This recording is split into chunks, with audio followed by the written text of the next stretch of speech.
program is designed to encourage a child's sense of independence and creativity. After reopening following the initial shutdowns this summer, they instituted strict cleaning and health precautions to operate safely. They're afraid they won't be able to reopen their doors after the next wave of shutdowns. We really feel that it's absurd and a cruel reality when you can allow a cannabis shop to be open and you can have liquor stores and big box stores open, and there's no way to ensure that these people are social distancing and following all the protocols, and yet you're shutting down a small business that offers a service to the community that's crucial to young children. The owners sent a letter to the governor asking him to amend the restrictions so that places like Place Street Museum can remain open.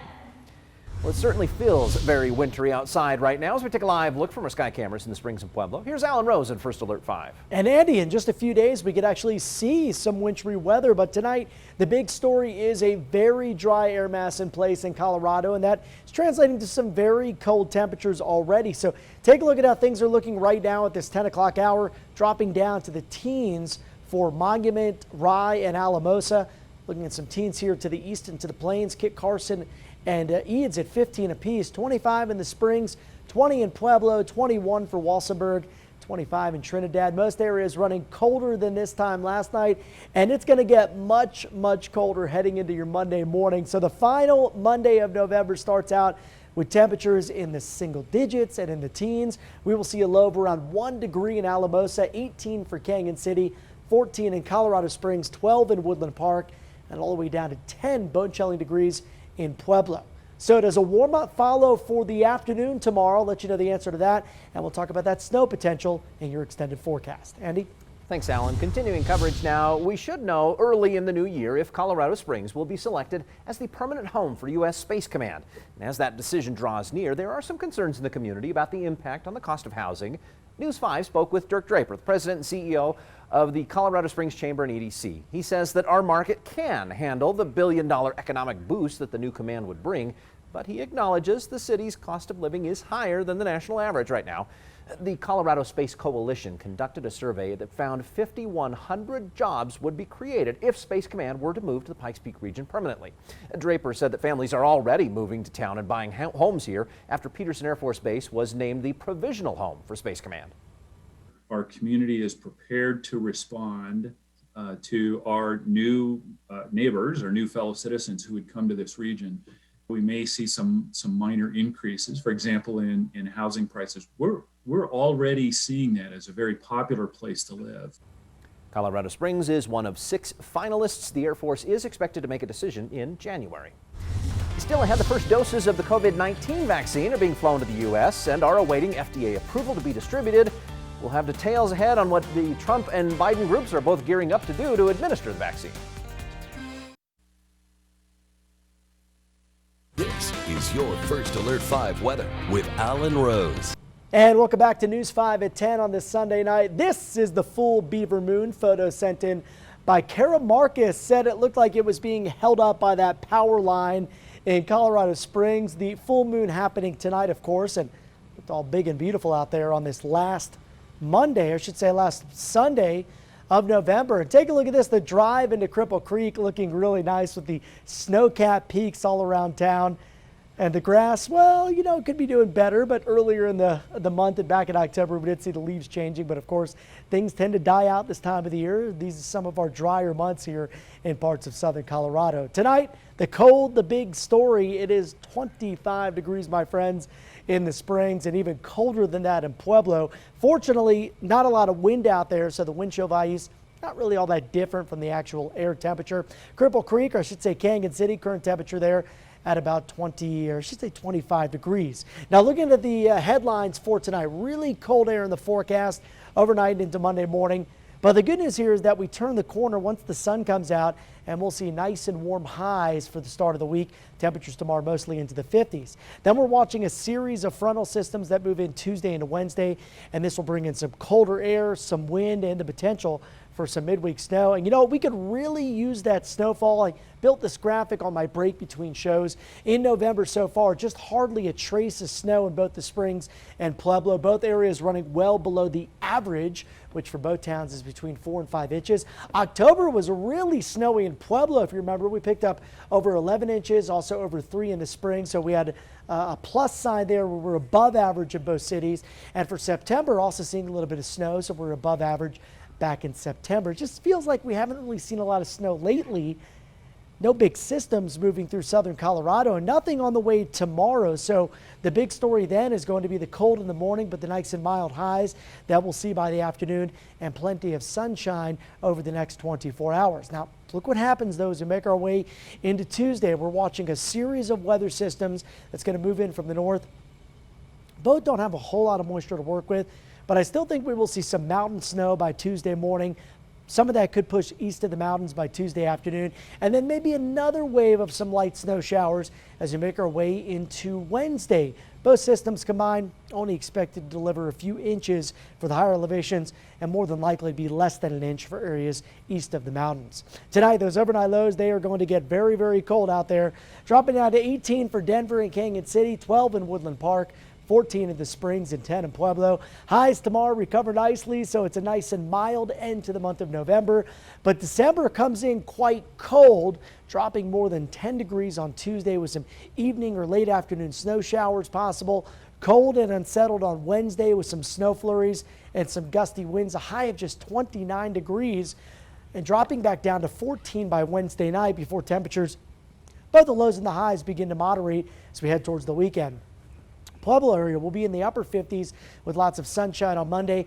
Windy and generally dry here Tuesday, but a few snow flurries will be possible in the air as we make our way into Wednesday. Canyon City, a beautiful end to the month of November, 56 here, dropping down about 10 on Tuesday, another 10 or so on Wednesday with a high just above freezing and a low that night down into the upper teens. Woodland Park, we have 40s on Monday, but snow possible here Tuesday and Wednesday. Again, not going to be a huge, big snowmaker system, Andy. You could see for November, just 0.2 of an inch in the Springs and a trace in Pueblo. We need the snow and not really a whole lot on the way this week. Yeah, we do, and you know, who knows? Fingers crossed we'll get a little bit more in the month of December. But hey, this is our last weekend of November. When we see each other again next on Saturday, you're going to have a clean-shaven face, no? Gonna look like a different man. I'll look like a young kid again, right? The baby face. Yeah, you and Jake will both have those baby faces going. Yeah. All right. Well, thanks so much, Alan.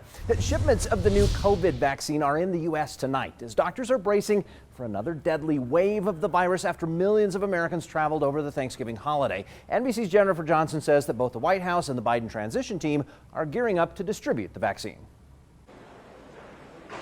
As millions of Americans return home after the Thanksgiving holiday, the busiest travel day of the year, healthcare experts warn there will be consequences. Unfortunately, as we go for the next couple of weeks into December, that we might see a surge superimposed upon that surge that we're already in. Doctors advising travelers to stop activities for at least a week and get tested 3 to 5 days upon returning home. Sources tell NBC News United Airlines has flown the first doses of a COVID-19 vaccine from Brussels to Chicago to be ready for distribution once it gets federal approval. This puts the end to the pandemic. The light is at the end of the tunnel. The White House Coronavirus Task Force is hoping to brief the Biden administration Monday as President Trump still fights to keep his job. Late Saturday, the Pennsylvania Supreme Court dismissed another Trump campaign lawsuit to overturn election results. The president hoping the U.S. Supreme Court will hear his case, although not sounding optimistic in a phone interview with Fox. I've got the best Supreme Court advocates, lawyers, that want to argue the case if it gets there. But they said it's very hard to get a case up there. Can you imagine? Starting Monday, President-elect Biden will get the presidential daily briefing for the first time. He's also expected to name his economic team this week as the pandemic continues to hit Americans and businesses hard. Jennifer Johnson, NBC News, Washington. On Tuesday, an advisory panel for the CDC will vote on who will get the vaccine first, likely healthcare workers and people in long-term nursing home facilities. Up next on News 5, in News 5 Sports, the Broncos did not have a starting quarterback on the roster today. We'll hear what Drew Lock had to say about the COVID situation that kept him and the team's other quarterbacks off the field. That's next in News 5 Sports. Monday. This is News 5 Sports with Jake Gaden. It's by far the craziest sports story during COVID-19 this year. The Broncos unable to have any of their quarterbacks available today due to COVID-19 and contact tracing, leaving the team to go to the bottom of the depth chart and call on Kendall Hinton, an undrafted free agent signing who is on the Broncos practice squad as a wide receiver. You can't make this stuff up. Hinton did the best he could today, that without having one practice rep and not being tackled in a live game in over 2 years. But how could Denver put themselves in this position, in this situation? The easy answer, carelessness. The better one, well, why couldn't the NFL delay the game for at least a day? The Broncos, they did lose their bye week due to the Patriots having COVID problems. Nevertheless, the game was played, and man, it was not pretty. Now, Drew Lock, the Broncos starting quarterback, releasing this statement on Twitter that it said in part, in a controlled and socially distanced area, we let our masking slip for a limited amount of time, an honest mistake, but one I will own. Now, head coach Vic Fangio singing a different tune when asked about the situation after today's game. Well, I was disappointed on a couple levels in that our quarterbacks put us in this position, our quarterbacks put the league in that position. You know, we count on them to be the leaders of the team and, you know, leaders of the offense. And those guys made a mistake, and that is disappointing. Keep it on the gridiron. You may remember a local campaign called LETCOPAY that petitioned and then eventually protested for a Colorado high school football season, which eventually did happen.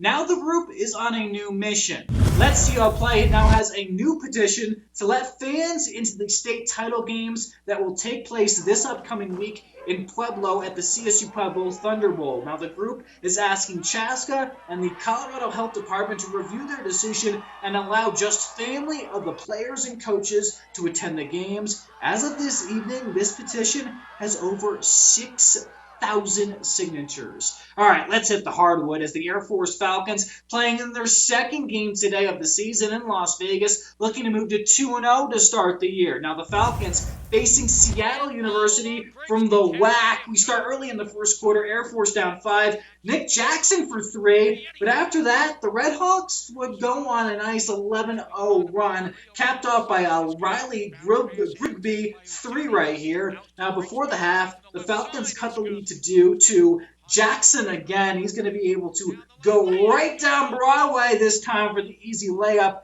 But in the second half, it was all Seattle as Air Force would only score 20 points in the second half. While Aaron Nettles, well, he would net that type of long 3. Falcons fall for the first time this season, 63-45. And we're going to keep it on the hardwood. The RMAC Conference is set to kick off their men's and women's basketball season this next weekend. Locally, the UCCS men's team was picked to finish 3rd in the RMAC preseason poll, while CSU Pueblo was picked to finish 9th. And speaking of the Thunderwolves, their men's basketball team will not be able to play the first 2 games of the year due to COVID-19 concerns within the team. They hope to make up all those games, though, at a later date. As for the Broncos QB situation, well,